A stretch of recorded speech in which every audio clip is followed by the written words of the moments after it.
for the ages just happened in the Dome at America Center.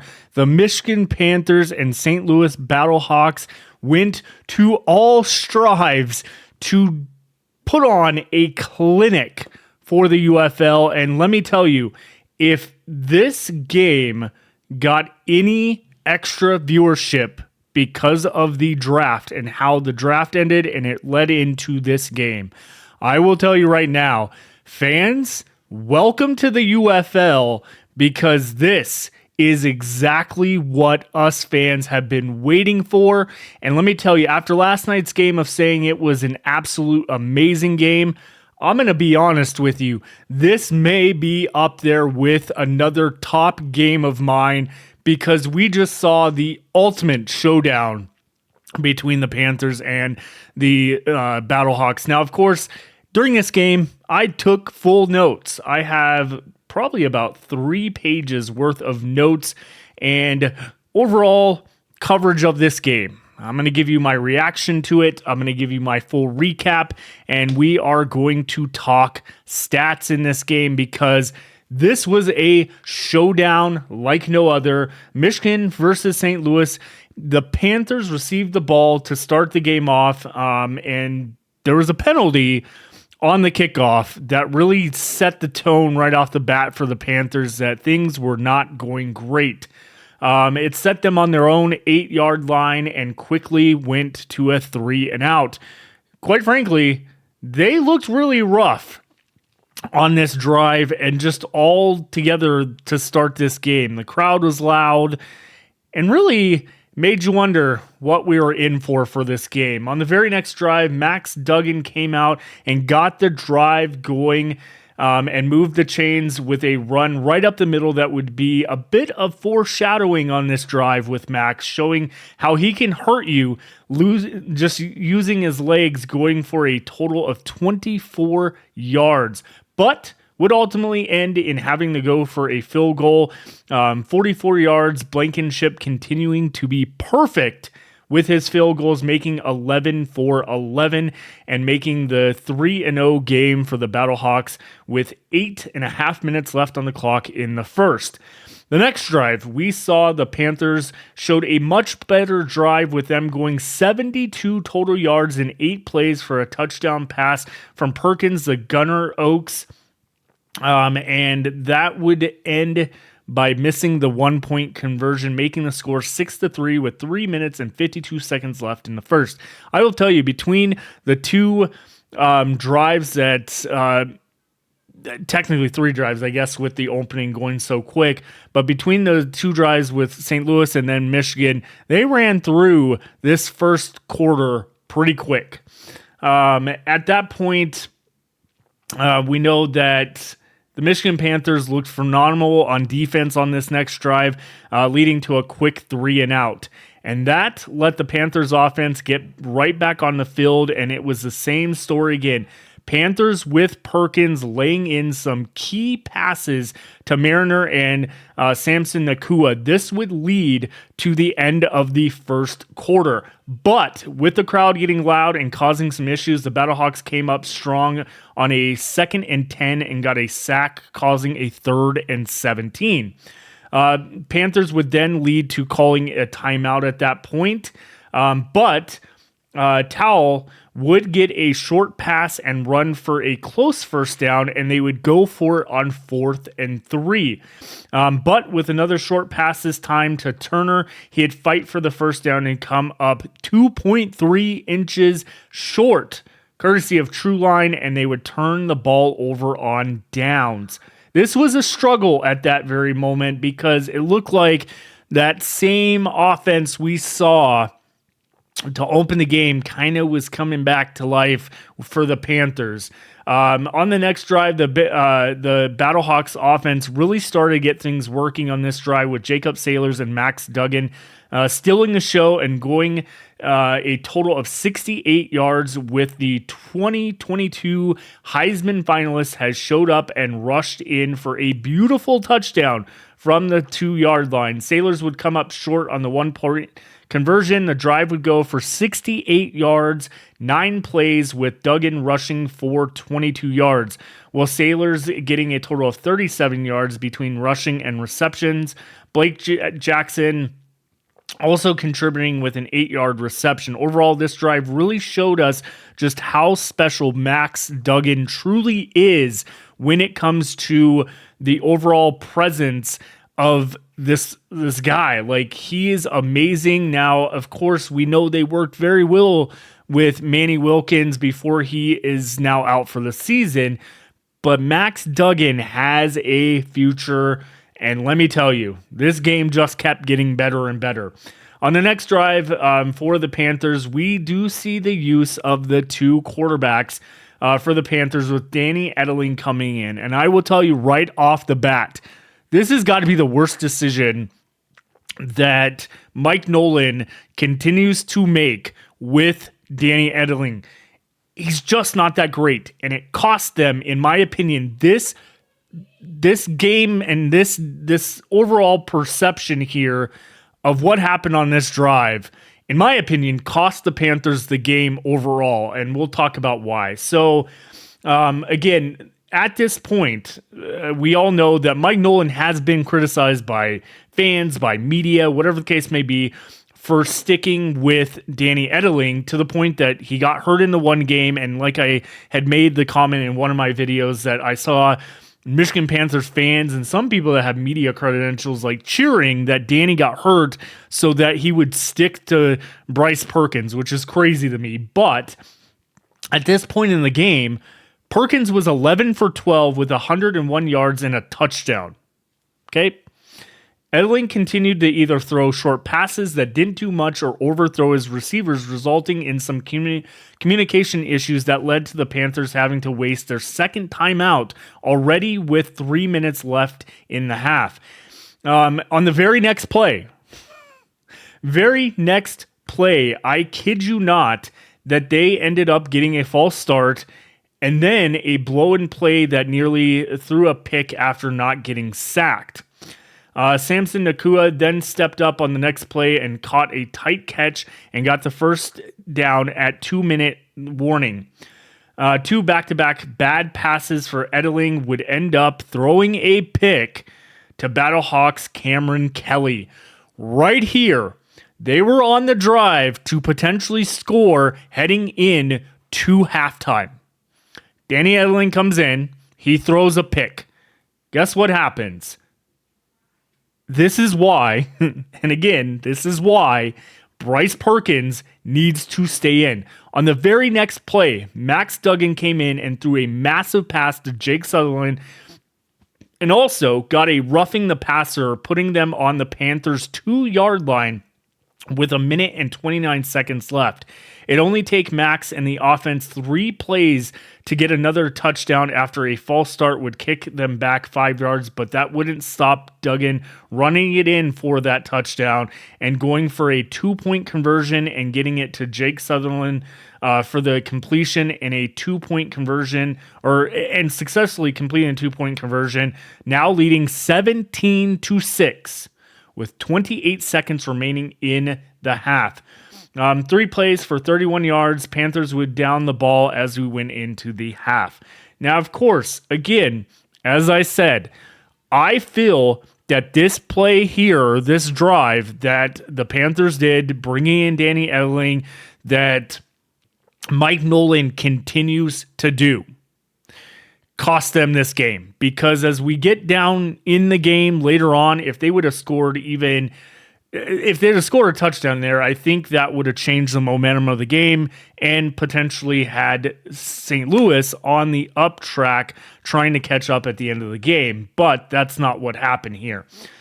So at that point, we headed into halftime, and I wrote down my thoughts. At the half, the Panthers defense needs to figure out something with the defensive alignments to stop Duggan, and the comments from Mike Nolan make me want to pull my hair out of whatever hair I had left or have left, because he commented as he went into the locker room that he still doesn't know who is going to be the quarterback in the second half.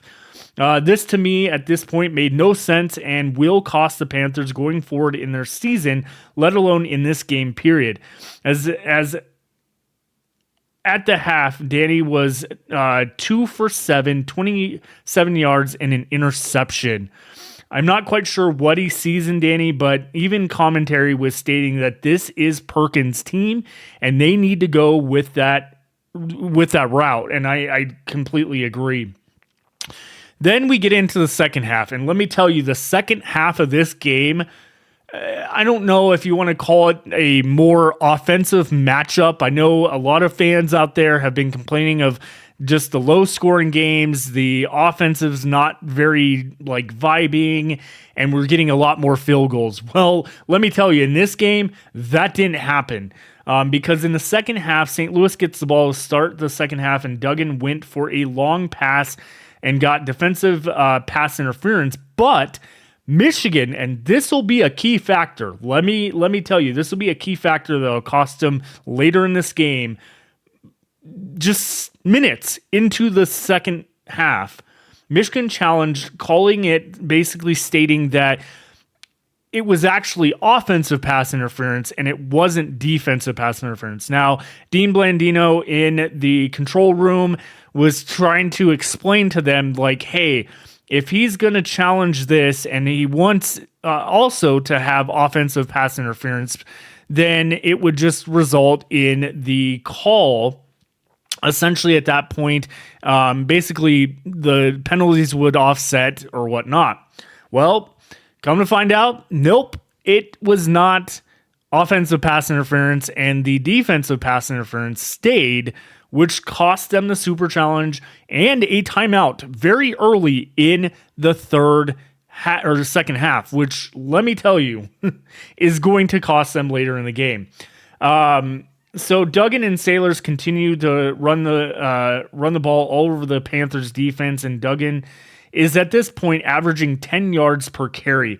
After an overthrow to the end zone, Duggan got hit high in the helmet by Frank Gidna, costing them 15 yards. But they did not do much after this and end up kicking another field goal, where Blankenship comes in and guess what? Kicked another field goal, this time from 28 yards. He is 12 for 12 on the season. I don't know how this guy is not still on an NFL roster after his tenure with the Colts and everything. He is amazing. He'll definitely be back in the NFL, no doubt, after this year. On the next drive, we had Perkins appears to be playing the rest of the game. That was kind of determined as we headed into the Panthers drive or whatnot, thankfully. But on their first drive on the second half, they just looked off their momentum with this. During the first play, Austin Falui, I probably pronouncing that wrong. I apologize for the Battlehawks defense, went down with an injury and went into the tent. And I will tell you right now, at this point, this is where everything kind of changed for the Battlehawks defense and how they were playing, because the Panthers took advantage of this injury and started picking up first down after first down on the run game between Perkins and Towell. Malik Turner would end the drive with points on the board with a 20-yard touchdown pass from Perkins, scoring in a 12-play, 75-yard drive. Hikatini, I believe is how you pronounce it, would get a solid pass right up the middle for the 2-point conversion that took off 6 minutes and 26 seconds with 2 minutes and 53 seconds left in the third quarter. At this point, they are now only down by 6. So as time progressed, it showed on that drive just how quick an injury could change the entire tone of a defense, because after Austin went down and out of the game, the Panthers were capitalizing on each play of the drive, and clearly shows why Bryce Perkins is the team's quarterback. End of story. On the next drive for the Battlehawks, the Panthers defense stepped up big time, making the Battlehawks go 3 and out on the next drive, with Gidna coming up with a huge sack on third down. Panthers got a decent return and will start their next drive on their own 44. They continued to drive down and come up with a huge passing play with Perkins throwing to Mariner for 45-yard gain, and only took 3 more plays with Towell running in for a rushing touchdown with 3 guys draped across his back. He got through and crossed the line for a touchdown. Panthers would go for 1 point to break the 2020 tie, and they'd get it with Nate McRae. It is now 21-20. Panthers with a great comeback by them in the second half. Panthers went 5 plays for 56 yards, and with the third lead change of the game and just under 13 minutes remaining. Keep that in mind. Third lead change of the game with 13 minutes remaining. Okay, so at that point, on the very next drive, it only took 2 plays for 68 yards with the returning Hakeem Butler catching a deep pass from Duggan to score. They would fail on the 2-point conversion, and in only 58 seconds, we have another lead change, and it's anyone's game with Battlehawks having a 5-point lead. The Panthers at this point would get the ball back and throw a pick, but Travis Feeney ends up blasting Perkins in that process, going for the tackle, and he ended up getting a flag called on him, and the Panthers ended up keeping the ball. At this point, Edling is back in the game due to the fact that Perkins was being checked out after the massive hit he took. After just a few plays of the Panthers down to the St. Louis 12-yard line, Perkins comes back, and after rushing the ball, Towell continues to dominate on the ground and scores a touchdown. They went for 2, but came up short with a pass that went out of bounds. It is now 27-26, and another lead change in this exciting game. But wait a second. Did I say exciting game at this point?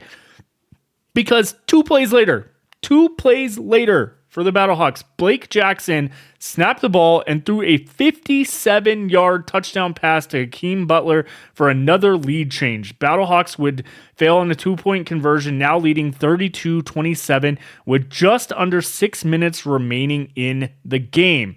This is where things would get interesting for the Panthers.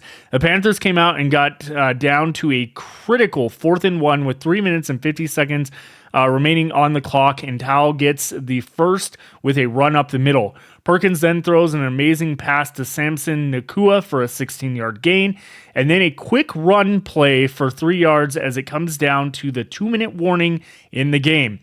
Battlehawks defense, PETA ended up on the next play shooting through the offense like a missile. I mean, this dude was like flying through the offensive line and would actually end up hurrying up Bryce Perkins to throw the ball, and he missed his receiver on the throw.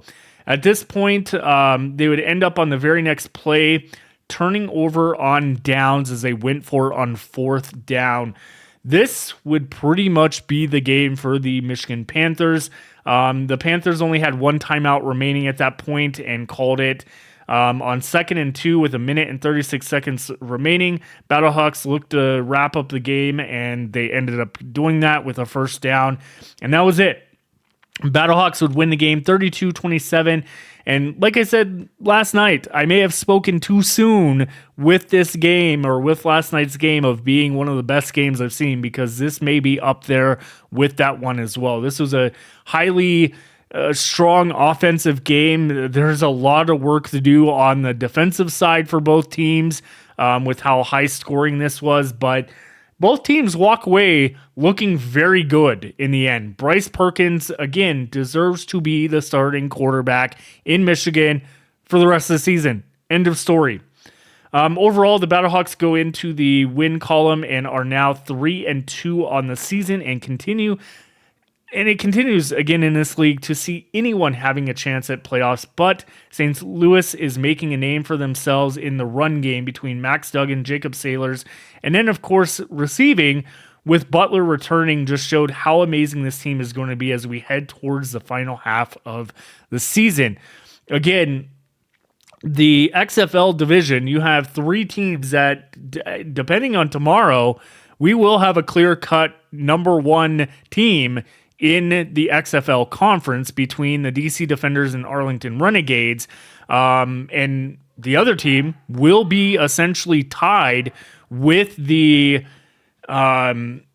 Louis Battlehawks for second place for that second spot in the XFL conference championship game.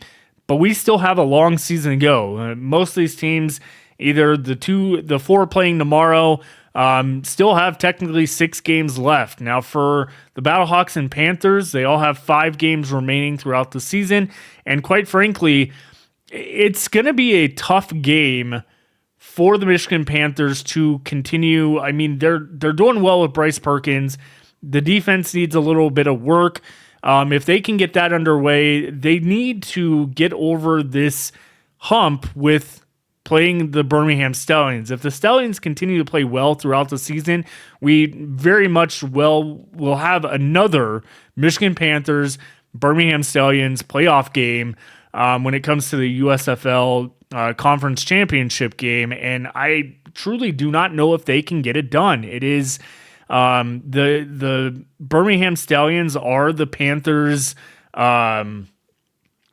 like kryptonite in this scenario, and hopefully if they continue to just keep Bryce Perkins in there, they could potentially lead themselves to the number one spot, which hopefully they'll be able to host the playoffs in Michigan, because we know last year there was some conflict schedules, and no matter what, that game was going to be held in Birmingham regardless.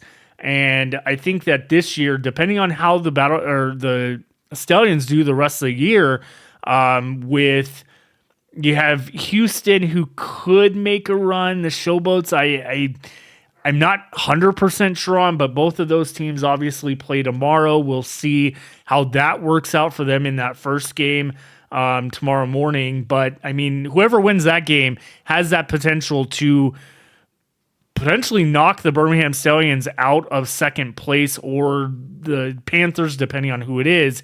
So I'd keep an eye on this. But again, as of right now, and as we head into tomorrow's games, there is not a clear-cut conference championship game set yet, and we are almost through week 5, which normally in spring football, when we get to this point of the season, we know who at least the top teams are, who is not going to go, and right now it is up for grabs for anyone. But I think tomorrow in the morning game, it will show who is pretty much done with this. If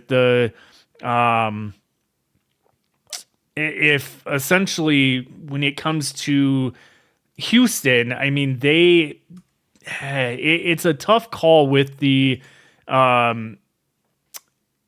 Houston Roughnecks and the San Antonio Brahmas in both of their conferences. And I apologize, it's the late game tomorrow. I keep getting these two games mixed up for some odd reason, but those two teams with the Roughnecks and Brahmas sitting at the very low level of the divisions at this point, the Roughnecks have the advantage here to potentially go ahead in the USFL division above Memphis at this point, where the San Antonio Brahmas are struggling to even make headway in the XFL conference, because DC, Arlington, and the Battlehawks are all very good teams, but there's still a lot of football to be played for those three teams as well. So let me know in the comments what you thought of this game. And again, I take the loss on Pick'ems for the second game in a row. I am now 11-7 on the season.